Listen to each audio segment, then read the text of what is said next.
My name is Gary Rutkowski, and today is September 19th, 2007, and today I'll be interviewing Glenn Gordon Caron for the Archive of American Television, and we are in Manhattan Beach, California, on the set of Medium. Okay, we're beginning. Thanks so much for being with us. And the first question is, what was your full name at birth? Francis Ford, no, it's Glenn Gordon Caron. Hasn't changed. It hasn't changed. My sister is Leslie Caron, but not the Leslie Caron, but I am the Glenn Gordon Caron. It's always been thus, yeah. And where and when were you born? I was born in 1954 I'm told, in Brooklyn, New York. What's the exact date? Wow. April 3rd. Send good gifts. And talk a little bit about growing up. Did you grow up there, or were you just? I grew up on Long Island. I grew up in a town called Oceanside, a suburban town, middle-class town, and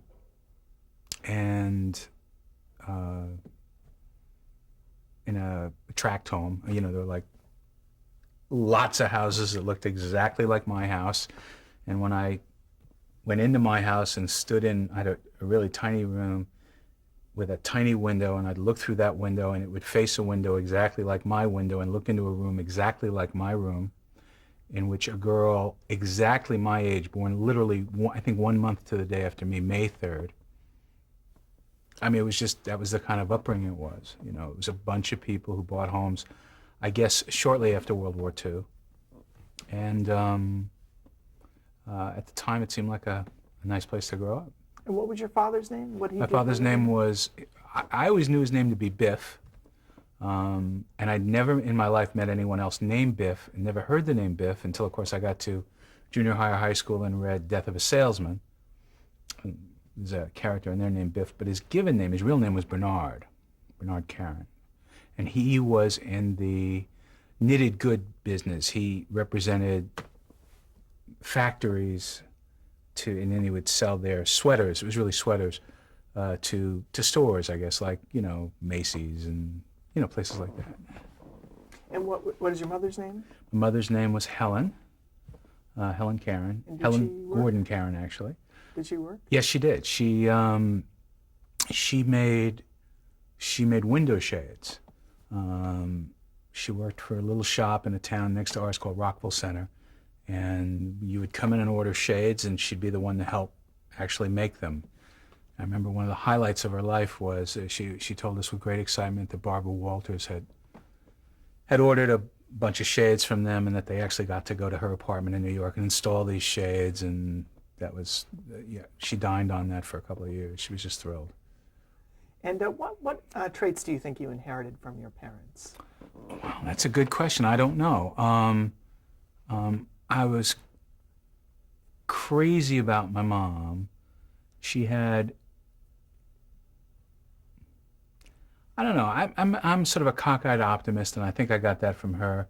I adored her. I adored her parents. My grandfather, her father, worked in advertising. He was a vice president at J. Walter Thompson. And that was a very exotic thing because we were Jewish. And like I said, I grew up in a sort of a fairly modest middle-class home. But he had gone from being a printer's assistant to becoming a vice president at J. Walter Thompson, which at that time was thought of as a very sort of conservative company. Frankly, didn't hire a lot of Jews. Yeah, WASPy kind of. And yet he was a committed Zionist. He was. There were a gazillion reasons for him not to be there, and he was there, and he stayed there. Spent his whole professional career there. Worked on accounts for Kodak and for Ford, as I recall. And he had one of the first color televisions in his basement in Queens. And I remember I used to be thrilled to be able to go over to their house and you'd put on this TV and it went zoom, and it would take like 45 minutes to warm up, and you would shut it off, and it would take about 45 minutes for the picture to finally like collapse into that little dot. But it was just, and there were about 2 programs in color. I mean, there were football games and I think Walt Disney, but it was still, and the color was, quite garish, but it was still, I just thought, wow, this is it. We're on the cusp of an extraordinary future here. And I was really, really nuts about him. He was just an amazing man. Did he live nearby?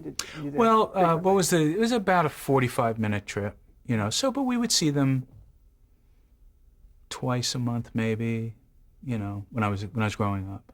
What were some of the first things you started to watch on television?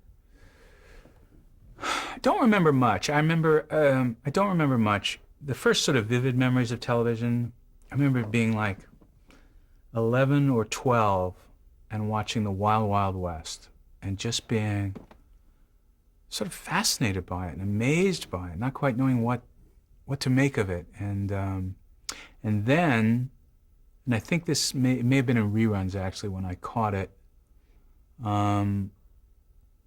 stumbling upon I Spy and really being sort of bewitched by that. It was so, I realized looking back on it that what it was it was the only television around, but it had soul, I mean, the way they spoke, they sort of spoke in jazz, and Bill Cosby sort of infused it with this kind of edginess, and the chemistry that he and Robert Culp had made a huge impression on me. I mean, prior to that, I do remember as a kid, being a very small kid and being very taken with Superman, the George Reeves Superman. But again, I had no sense of time, and I realized now that what I was watching were reruns that had been shot years earlier. And likewise, during the day, I remember watching I Love Lucy. But again, those shows were actually quite old when I saw them. They weren't current shows. Did you listen to radio at all? Was that God, no. gone? Oh, yeah. And, radio was, no. I listened to radio to hear music, but not. And what about reading? What authors? Reading, what that would be, that left to right thing? Yeah, I like to read. I liked to read. I think what all kids back then, Hardy Boy. There was no great, Hardy Boys and Tom Swift. There was a space guy. I don't know. It's and I read comic books. I loved comic books. I think all the normal sort of, And what about the movies? I love the movies. I lived, I guess about 6 blocks from, it was called the Oceanside Theater, and it was really, I realized now, it was just a cement block theater. Had no adornment at all. But every Saturday they had what they called a kiddie matinee, and I think it was 35 cents. And boy, I tried to be there every Saturday. I realized now the content wasn't terribly important.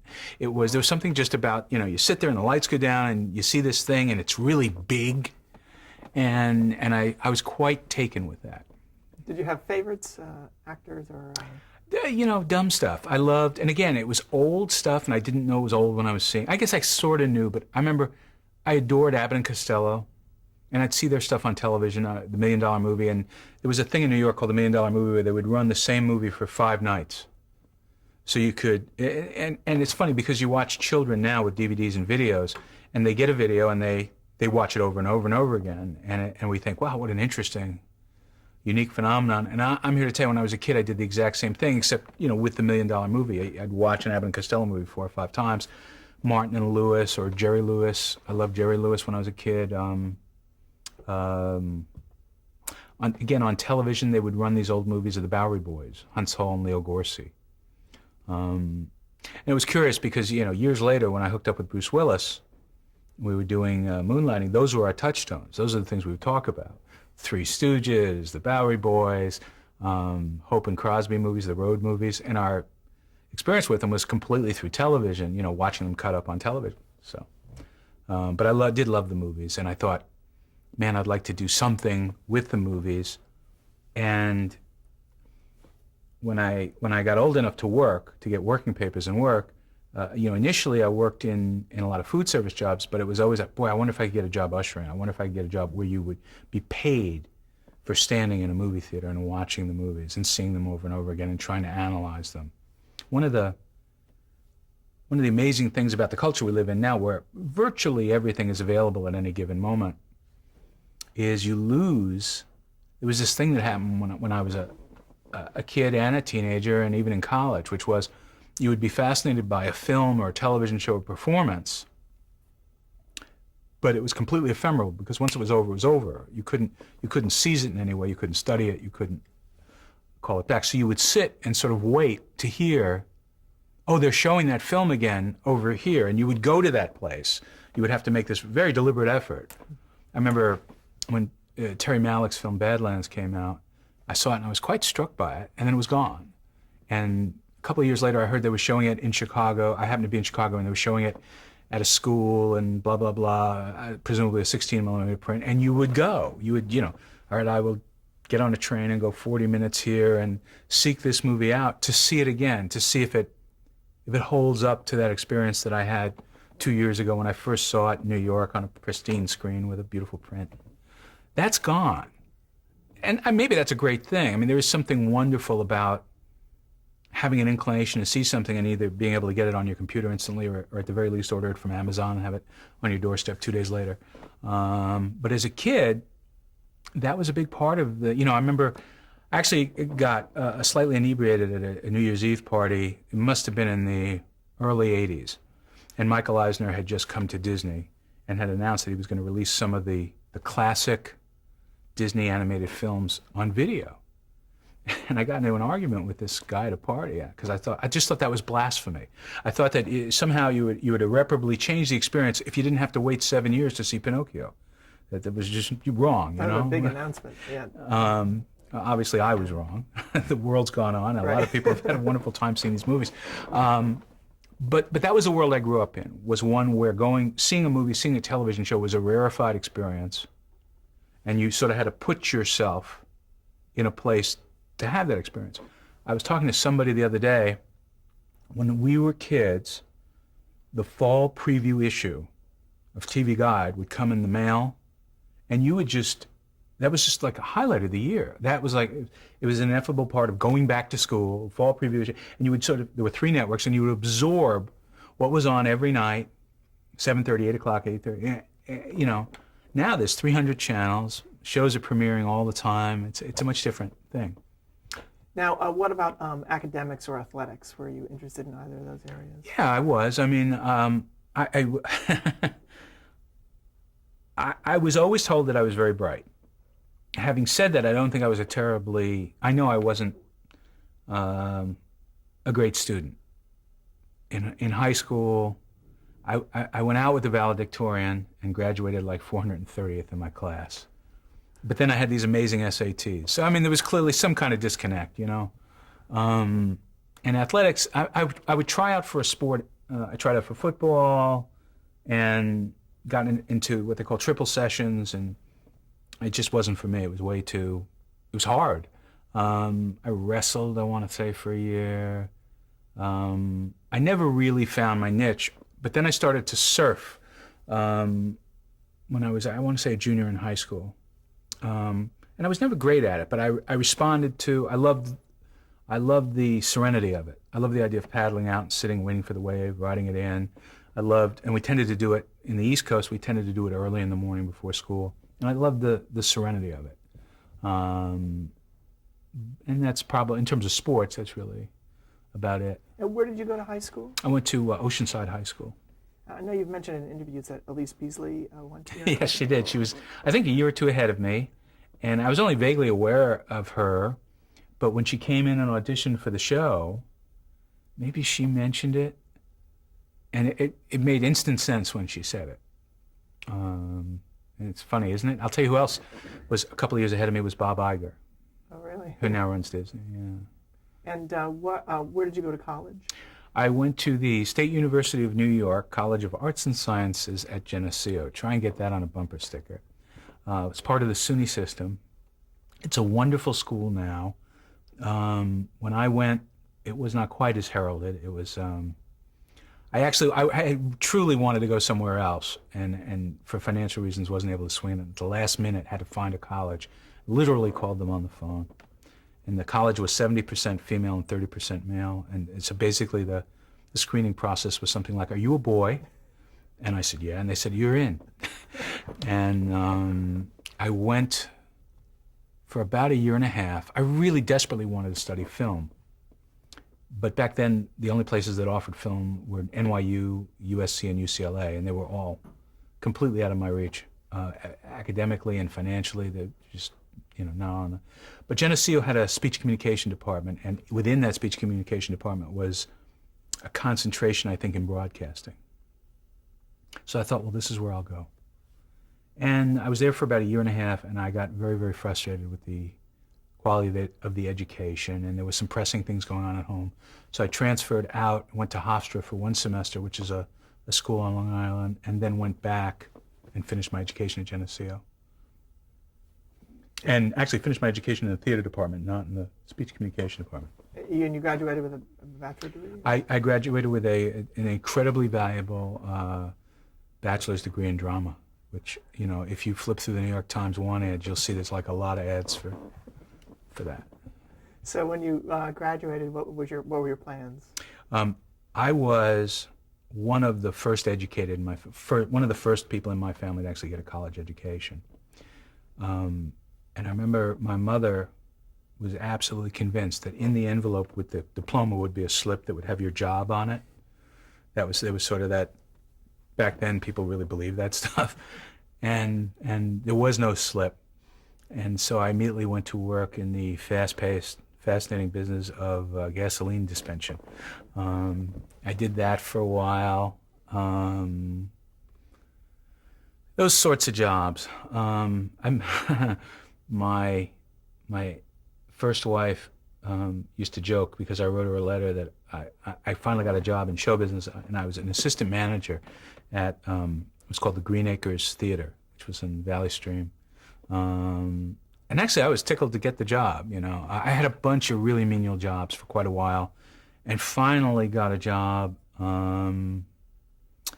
at an advertising agency in New York City called Bernard Hodis, and it was but they did a very specialized form of advertising called recruitment advertising, which was geared toward, it's a lot of help wanted advertising, classified advertising, some larger pictorial display things, but for the most part it was classified advertising. And it was you were the account executive, you were the creative director, you were the everything. You sort of did it all yourself. But it came along at a great time in my life. It was clean. And if you've ever worked in a gas station, the day you no longer smell, like 88 octane gas, it's just a great thing.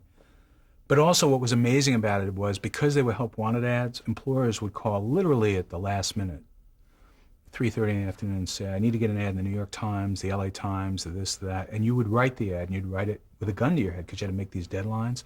And this was back before there was email or faxes or any of that sort of stuff. And so I learned to write with a gun to my head. And that became an invaluable tool when I got into television. Because so much of television, frankly, is done, with a gun to your head. And from there on? Well, here the story gets even more boring. So I went to college and I studied drama. And when I got out, a young woman I went to college with also got out, and because she had the same extraordinary degree I did and was just being overwhelmed with employment opportunities, she went to a joint called Catherine Gibbs. I don't even know if this exists today. But if you got out of college and you couldn't get a job, you would go to Catherine Gibbs and basically learn to be an assistant or a secretary. She got out of Catherine Gibbs and she went to work for Alan Arkin. She somehow got a job as an assistant with Alan Arkin. And much to my surprise, I made a deliberate decision in college. I wanted to be a filmmaker. It was an amazing time in American film. Every week, 2 or 3 amazing movies would come out. Robert Altman movie, an Arthur Penn movie, a Mike Nichols movie, Bob Rafelson. There was just this explosion of American cinema, and I really wanted to be a part of it. And of course, I realized rather quickly, again, this is before digital cameras and before the democratization of filmmaking, the idea of making a film was very, very expensive, and I had no money. And someone very wisely said to me, I want to say somewhere in my freshman or junior year of college, they said, it costs a lot of money to make a film, but it doesn't cost much money at all to write one. You should consider learning how to write. And I had not even really considered the possibility that films were written. It just didn't, I mean, it sounds terribly naive, but you also have to understand that getting your hands on a film script back then was very, very difficult. They were not readily available. They were not accessible. The business wasn't as keen on sort of letting the public understand how things were done. But I got my mitts on the one screenplay that I think you could buy in paperback form back then, which was Butch Cassidy and the Sundance Kid. And it's an amazing, wonderful piece of writing. And pretty much everything I learned about screenwriting, I learned from reading that screenplay over and over and over again. And I got a typewriter. I bought it to save my money, bought a typewriter, and got a book and taught myself to type. And started writing screenplays. I mention this because this woman who graduated college the same time I did gave one of my screenplays to Alan Arkin. And Alan Arkin said, "Hey, this is pretty good." Which, you know, to a 21-year-old kid sitting in Oceanside, Long Island, pumping gas, you go, oh, that's the most encouragement I've ever gotten in my life. So I sort of kept at it. A couple of years later, she started to work for a very small production company in New York. There were two guys at that production company, and one of them was a really nice gentleman named Stuart Sheslow, and the other one was a really nice gentleman named Warren Littlefield. And she gave those two men some screenplays of mine, and they saw something in it. And about a year later, when both of them came here to California, Warren Littlefield and Stu Sheslow, to go work at NBC, they remembered me. And Stuart actually called me up one day and said, "Hey, we have an idea for a pilot here at NBC." He told me this idea. He said, "What do you think of that?" I said, "That's the stupidest idea I've ever heard." And he said, "Well, we have a meeting about it at Universal on Friday." And I said, "Oh, Universal on Park Avenue?" And he said, No, Universal in California.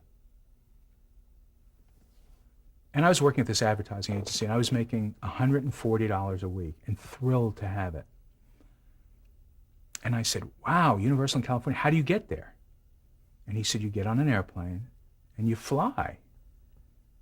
And I said, "Oh, well, who pays for that?"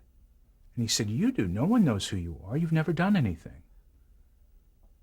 And I was completely flummoxed by the conversation. I didn't know what to make of it. Went home that night, and I was living with the woman who was going to be my first wife, and I mentioned it to her, and she said, "Oh, well, let's put it on a credit card." And I said, "But how are we going to pay for it?" She said, "We'll figure that out later." And I said, "But what about work? I have to go to work." And she said, "Well, you'll call in sick." And I said, "You mean lie?" I was just the most naive person you've ever met. Long story short, I get on this plane, this building with wings. It's the biggest plane I've ever seen. And I was in the fetal position for 5.5. I couldn't believe that this thing was going to get off the ground. And we landed at LAX, and I'm from New York. So I got off the plane, and I walked over to a taxi cab, and I said, "Take me to NBC."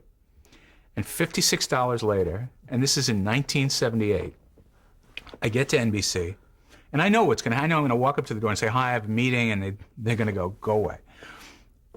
But they didn't. They said, "Yes, you do. You have a meeting." And I walked into this room, and in this room was, of course, Warren Littlefield and Stu Sheslow, and in addition, a bunch of other young guys.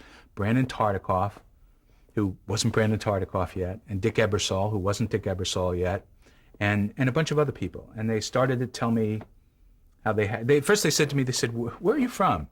And I said, "I live on 22nd Street between 7th and 8th in New York." And they went, "Oh. What have you done?" And I said, I haven't done anything. I've studied with Del Close at Second City in Chicago, but I haven't actually written anything.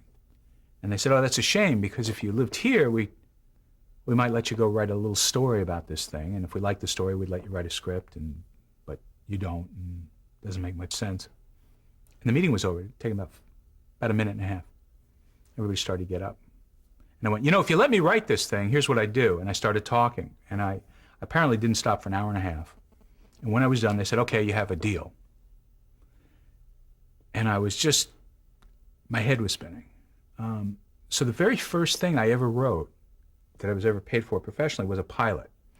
I didn't know at that time that was very unusual. That normally people labor for a while, they write episodes of shows and gradually win the confidence of the network. But I went home and I quit my job at the advertising agency, and I wrote this pilot and gave it to NBC, and they said, "We're going to make this." And I didn't understand how unusual that was either. And all of a sudden I had agents coming out of the woodwork saying that I didn't have an agent or anything. They wanted to sign me. So now all of a sudden I had an agent. I had a pilot that was shooting. I remember the pilot was rewritten very, very heavily. They gave it to a producer at Universal and he completely rewrote it. And I didn't understand that. And I called NBC. Now, did they give you an idea and you built on Yes, it? they gave me a concept. They said, this is a pilot we want to do. The same pilot I had said a week earlier was one of the stupidest things I'd ever heard. And here's what it was. It was 3 people die. And you have to understand, this was sort of in the blush of success of Heaven Can Wait, the Warren Beatty movie. 3 people die and they go to heaven. And God looks at them and says, gosh, life has gotten so complicated. We can't really assess whether you deserve to go to heaven or the other place. So what I'm going to do, God, is I will send you back down to earth probably Tuesdays at 9 o'clock every week so that you can perform a good deed, for Charo or whoever it was that was on television back then. And that was the idea. And I said, that's just the most god-awful idea I'd ever heard. But, once I walked in the room and they rejected me, I just became filled with enthusiasm for this idea and just started telling them all the fantastically creative things I would do with it. And as I say, I wrote the pilot. They loved the pilot. Jimmy Stewart, said, I'll play God. And that was really sort of the key to the whole thing. And because it was structured in such a way, I think he could work like one day every other week. And they made it. It was called The God Squad. And I remember calling NBC and saying, may I see it? This was in New York, and they were sort of flummoxed. And, why? I said, well, I'd like to learn from it. I don't think they'd ever heard that before. All right, we'll show it. So I walked up to Rockefeller Center and sat in some guy's office, and they put in this big U-matic cassette, and I watched it. It was god-awful, but, but I was, I guess at that point, a professional television writer. And I never set out to be. Like I say, I really wanted to be Arthur Penn. I really wanted to be Mike Nichols. And I sort of ambivalent about the whole thing. And I had signed with ICM, which was a huge agency, still is a huge agency. And they said, what television show would you like to be involved with? Now, did this pilot air that you just mentioned? I don't believe it did. Back then, they would actually make pilots and not air them. And, but they said, what television shows are you interested in? And I said, I'm not. I don't watch television. 20-something years old, living in New York City. Why on God's earth would I watch television? Big snob, And they said, well, go home and watch television. And if you see something you like, call us. So I went home and I watched I actually had to buy a television. And I went home and I watched television at this studio apartment. And Taxi premiered, the Jim Brooks show. And it was a great pilot. I mean, it was just, you watch this pilot and you went, whoa, this has edge and it's real and it's interesting and the acting is great and it's funny and it's irreverent. So I called them the next day and I said, I saw this show Taxi. And they said, oh, you like that? And I said, oh, boy, it was really something. And they went, all right, stay by your phone. So, and they called the next day and said, all right, you have 5 taxis, but you have to move to California. And I thought, well, this is great. You call in your order. It's like the deli. You call in your order, you say taxi, and they call back the next day and they say you have all these things. All right, let me stop you right there because Okay. at the end of our